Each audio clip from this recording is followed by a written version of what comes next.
I love travel journaling as a way to document my memories, and I've felt this way ever since I went through a scrapbook phase as a kid. Now, when I shared in a recent video about how to add a video to your travel journal, I shared this spread from my trip to Bryce Canyon. And on that video, Mariana says, can you make a video on your journaling process, getting the materials, planning how you're gonna recreate it, etc. So Mariana, this video is for you.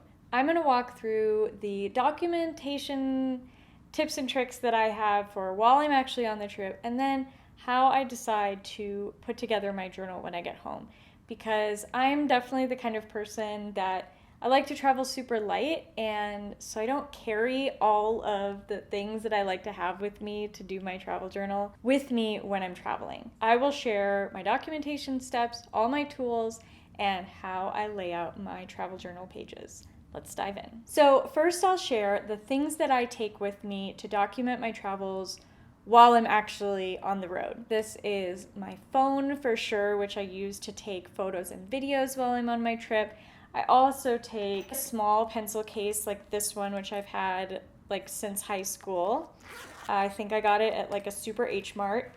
And in here, I will usually have a mechanical pencil and eraser, a black fine tip pen. This one is a Tombow Mono Twin. And then I'll have my watercolor brush, which this is a Pentel water brush.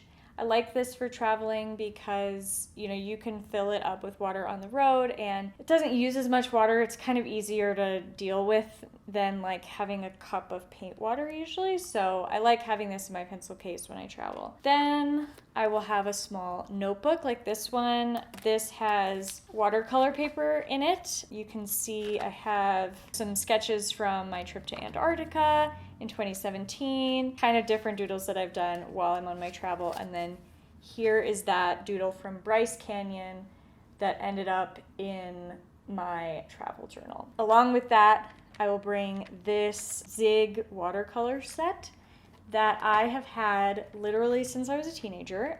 You'll probably sense a theme here. It is tiny and adorable. This is what it looks like on the inside. On my phone, I will use the 5-Minute Journal app usually while I'm traveling. I am not great at documenting like in a journaling sense while I'm on the road. Again, I'm kind of busy doing all the things, like trying to squeeze as much as possible into my time at a particular place. So I don't typically spend a lot of time writing in detail while I'm traveling. But I do like to have a notebook, capture some quick sketches, to take some quick notes, or I'll use like my notes app or my 5-Minute Journal app. And the things that I'll write down are basically where we stayed, what kind of activities we did that day, and the main highlight or my favorite part of the day. 3 to 5 bullet points depending on how full the day was before I go to bed, just kind of jog my memory. And that's basically it for while I'm on the road.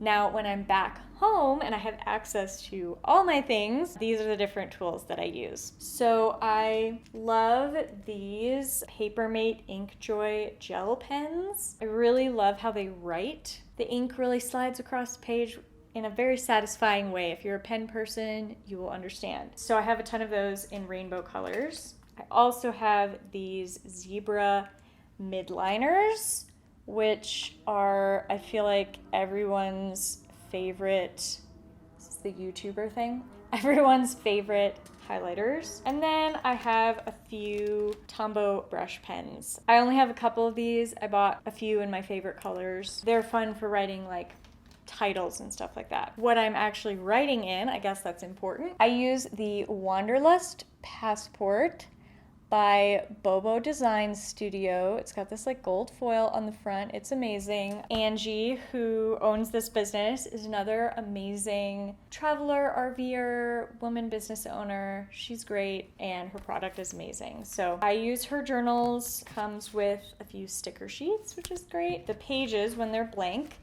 look like this.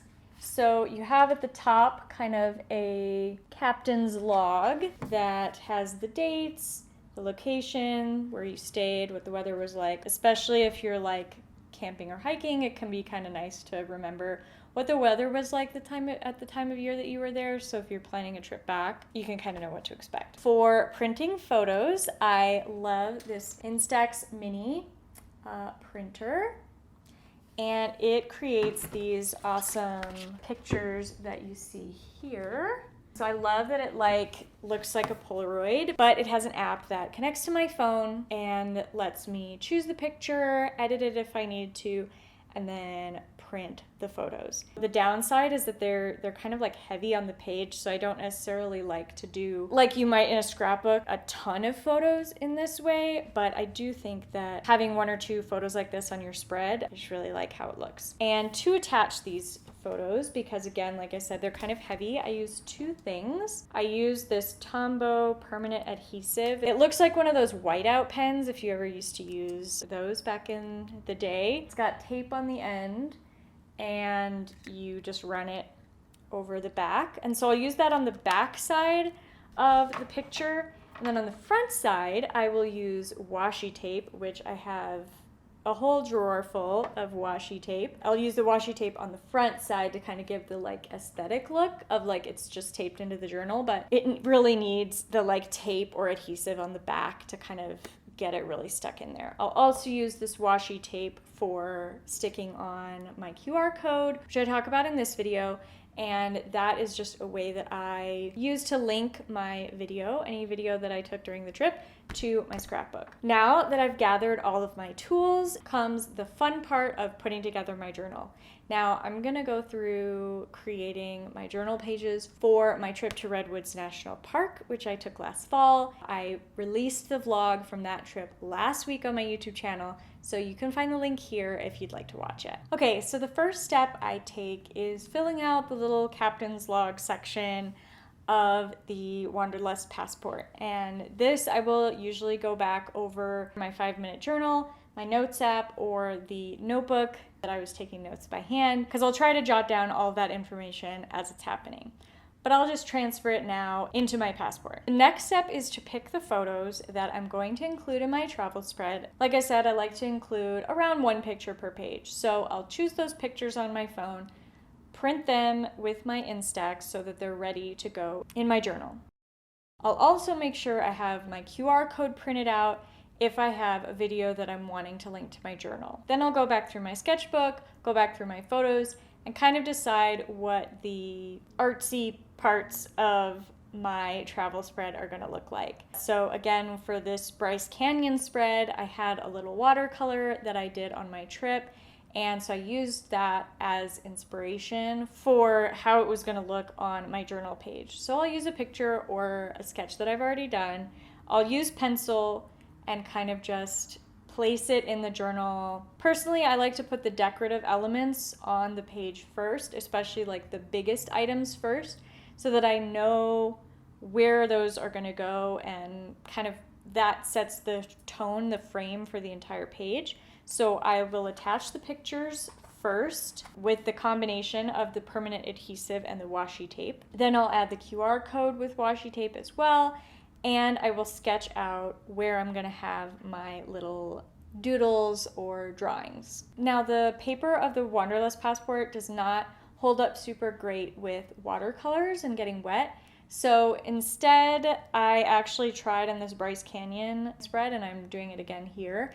I used the zebra midliners, the highlighters actually, to kind of color in my sketches. And it was a bit of an experiment. I wasn't sure how it was going to work out, but I actually did like the finished product. I think it added a lot to the page, and because they're highlighters, you're able to kind of layer with them, which I thought was kind of fun. Then finally, the last step is going to be actually writing in the text. Again, I will pull from my notes that I took on the trip, and I will decide kind of the highlights that I want to include on the page. Now, obviously, it's kind of up to your personal choice if you want to write teeny tiny font and fill up the whole page, or if you want to just have bullet points. I've come to a good balance where I write a couple sentences from each day, sharing my favorite thing that we did, the highlights, describing what we did that day. And then usually I'll use a different colored pen to caption the photos that I added. And then you end up with a finished spread, and that's kind of how it all ends up looking. I love having a travel journal to refer back to. It's kind of just a piece in the puzzle of